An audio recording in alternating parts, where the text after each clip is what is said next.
किसी ने बड़ी कमाल की बात कही है कि आवाज़ ऊंची हो तो कुछ लोग सुनते हैं, लेकिन अगर बात ऊंची हो तो बहुत सारे लोग सुनते हैं। ये कहानी है 20 साल की लड़के की। वो किसी सेठ के यहाँ नौकरी करता था। उसका माँ बाप इस दुनिया में नहीं थे।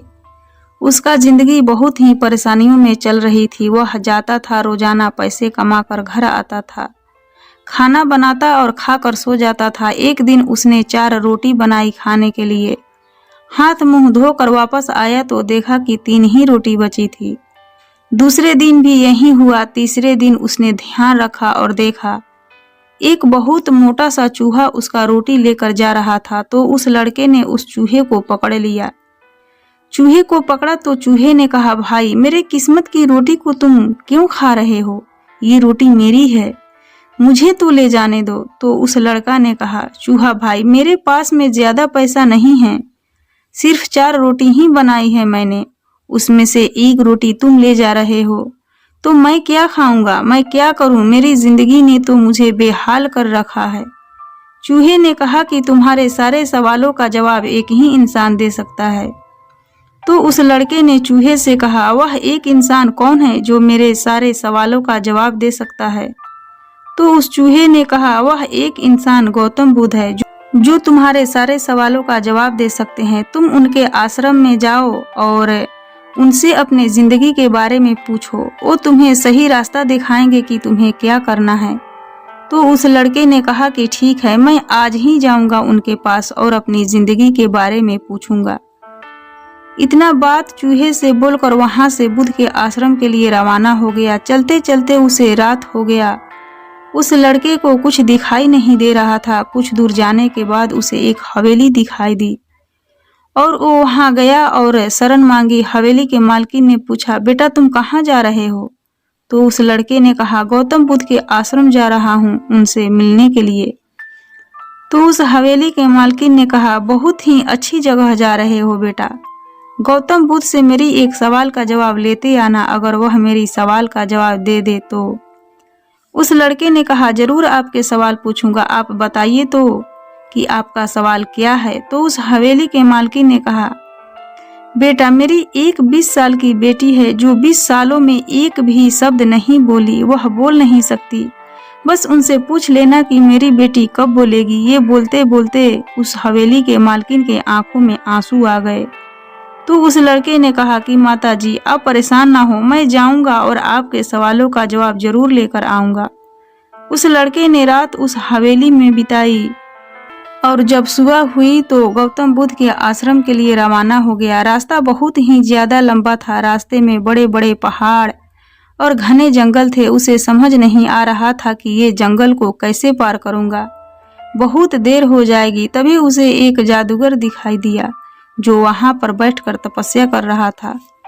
तो उस लड़के ने जादूगर के पास गया और उस जादूगर से पूछा कि मुझे गौतम बुद्ध से मिलने जाना है, रास्ता तो बहुत कठिन लग रहा है, कैसे मैं पार कर पाऊंगा? तो उस जादूगर ने कहा, अच्छा तो तुम गौतम बुद्ध के पास जा रहे हो, मेरे एक सवाल का जवाब लेते आना, पहाड़ तो मैं तुम्हें बहुत जल्दी ही पार करा दूंगा। तो उस लड़के ने कहा कि आपका सवाल क्या है, मुझे बता दीजिए। तो उस जादूगर ने कहा कि मैं इसी पहाड़ पर हजारों सालों से तपस्या कर रहा हूँ स्वर्ग जाने के लिए, मुझे समझ में नहीं आ रहा है कि मैं स्वर्ग कब जाऊंगा। तो उस लड़के ने कहा कि ठीक है, मैं आपके सवाल का जवाब जरूर लेकर आऊंगा। तो उस जादूगर ने जादू की छड़ी घुमाई और उस लड़के को पहाड़ पार करा दिया। अब मैदानी इलाका आ गया था। वहां पर एक बड़ी सी नदी थी। उस लड़के के सामने फिर एक समस्या थी कि अब ये नदी कैसे पार करे। तभी उसे वहां पर एक बड़ा सा कछुआ दिखाई दिया। तो उस लड़के ने कछुआ से मदद मांगी कि तुम अपने पीठ पर बैठा कर नदी पार करा दो। तो कछुआ ने बोला कि ठीक है। जब नदी पार कर रहे थे तो कछुआ ने उस लड़के से पूछा कि तुम कहाँ जा रहे हो भाई? तो उस लड़के ने कहा, गौतम बुद्ध के पास मिलने के लिए जा रहा हूँ। तो कछुए ने कहा, वाह भाई, तुम बहुत अच्छे जगह जा रहे हो, एक काम करना, मेरे एक सवाल का जवाब लेते आना। तो उस लड़के ने कहा कि आपका सवाल बताइए कि आपका सवाल क्या है। तो कछुआ ने अपना सवाल बताया कि मैं 500 सालों से इसी नदी में हूँ और ड्रैगन बनने की कोशिश कर रहा हूँ। मैं ड्रैगन कब बनूंगा ये पूछकर आना। तो उस लड़के ने कहा कि ठीक है, मैं आपका सवाल भी जरूर पूछूंगा। ये कहकर लड़का वहां से चल दिया। वहां से चलने के कुछ देर बाद वह गौतम बुद्ध के आश्रम पहुंच गया। जब वहां पहुंचा तो देखा कि गौतम बुद्ध प्रवचन दे रहे थे, और जब प्रवचन खत्म हुआ तो गौतम बुद्ध ने कहा कि हर कोई मुझसे प्रश्न पूछ सकता है, लेकिन सिर्फ 3 ही सवालों का जवाब दिए जाएंगे। अब उस लड़के के सामने समस्या थी कि किसके सवाल का पूछे और किसका छोड़ दे। लड़के ने सोचना शुरू किया तो उस लड़के के ध्यान में सबसे पहले उस हवेली के मालकिन के बारे में याद आई। तो उसे लगा कि वह अपनी बेटी की इलाज कराना चाहती है, क्योंकि उनकी बेटी बोल नहीं रही है, उनके आंखों में आंसू थे। उनका सवाल पूछना सबसे ज्यादा जरूरी है। दूसरी तस्वीर जो उस लड़के के दिमाग में आई वह जादूगर की आई। जादूगर 1000 सालों से उस बर्फीली पहाड़ों में तपस्या कर रहा है, उसका भी सवाल पूछना जरूरी है। तीसरी तस्वीर जो उस लड़के के दिमाग में आई वह कछुए की आई, जो कि 500 सालों से ड्रैगन बनना चाह रहा है। फिर उस लड़के को अपनी तस्वीर नजर आई। उसने सोचा कि मैं तो सेठ के यहाँ नौकरी कर ही रहा हूँ, ठीक ठाक सब चल ही रहा है, थोड़ी और मेहनत करूंगा तो कुछ मदद हो जाएगा। लेकिन इन 3 लोगों की जिंदगी में बदलाव लाना जरूरी है। इन तीनों का सवाल पूछना मुझसे ज्यादा जरूरी है। उस लड़के ने गौतम बुद्ध से उन तीनों का सवाल पूछा। गौतम बुद्ध ने जवाब दिया सबसे पहले उस हवेली के मालकिन की सवाल का। उन्होंने कहा मालकिन के जो बेटी है 20 साल की, उसकी जैसे ही शादी होगी वह बोलने लगेगी। दूसरे सवाल के बारे में गौतम बुद्ध ने कहा कि वह जादूगर है, उसे कहना कि वह छड़ी छोड़ दे। जिस दिन वह छड़ी का त्याग कर दिया वह स्वर्ग चला जाएगा। तीसरा सवाल था कछुए का। गौतम बुद्ध ने कहा कि उस कछुए से कहना कि अपना कवच उतार दे। जिस दिन वह कवच उतार देगा वह ड्रैगन बन जाएगा। लड़के ने गौतम बुद्ध को प्रणाम किया और वहां से चल दिया। वापस रास्ते में उसे कछुआ मिला तो उससे उस लड़के ने कहा कछुआ भैया अपना कवच उतार दो। गौतम बुद्ध ने कहा है तुम ड्रैगन बन जाओगे।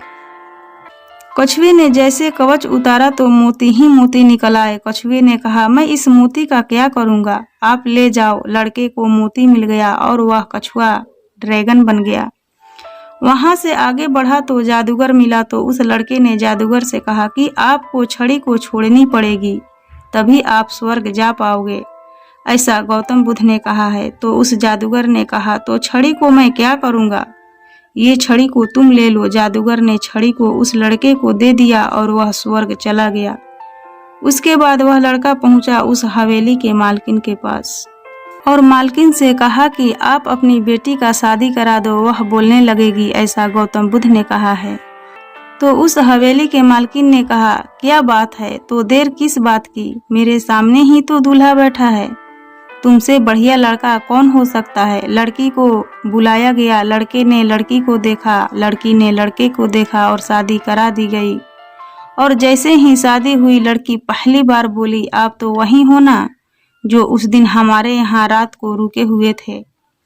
लड़की ने बोलना शुरू कर दिया और लड़के की जिंदगी में पैसा आ गया, क्योंकि उसके पास मोती ही मोती आ गए और जादूगर की छड़ी आ गई, मतलब उसके पास जादू की ताकत आ गई और शादी भी हो गई। लड़के की जिंदगी संवर गई, इसलिए कि उसने अपने सवाल का त्याग कर दिया था। वह चुप था, वह अपने बारे में नहीं पूछा, वह अपने लिए चुप था। वह पहले दूसरों का सवाल पूछा।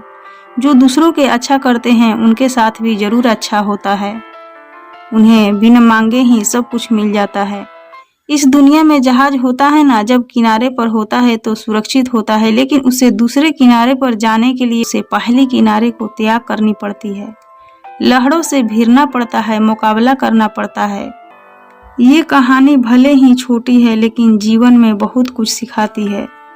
तो दोस्तों ये कहानी आपको कैसी लगी कृपया हमें कमेंट बॉक्स में कमेंट करके ज़रूर बताएं, और साथ ही अच्छी लगी होगी तो अपने दोस्तों के साथ ज़रूर शेयर करें ताकि और लोगों को भी ये शिक्षाप्रद कहानी सुनने को मिल सके। तो दोस्तों हम विदा लेते हैं, फिर मिलेंगे ऐसे ही नई कहानी वीडियो के साथ। तब तक के लिए आप अपना ख्याल रखिए, अपना ध्यान रखिए, खुश रहिए और खुशियाँ बांटते रहिए, क्योंकि खुशियाँ बांटने से ही बढ़ती है। जय हिंद, जय भारत।